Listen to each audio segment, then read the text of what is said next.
Halo. Oya, Side kama Side. Niambie Kimwaga. Sasa Side. Bila kupoteza wakati.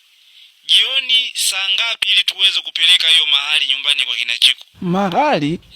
Kwa mujibu wa wewe ulivyoniambia. Saa ngapi tuliongelea mambo ya mahali?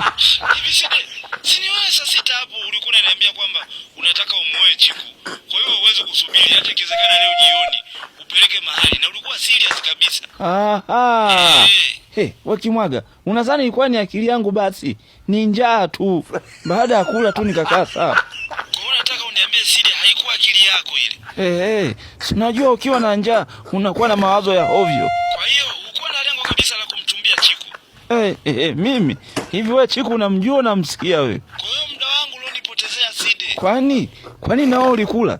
Usikute ni njaa na ili kuendesha ukakubali haraka haraka. Mshenzini. Amekata.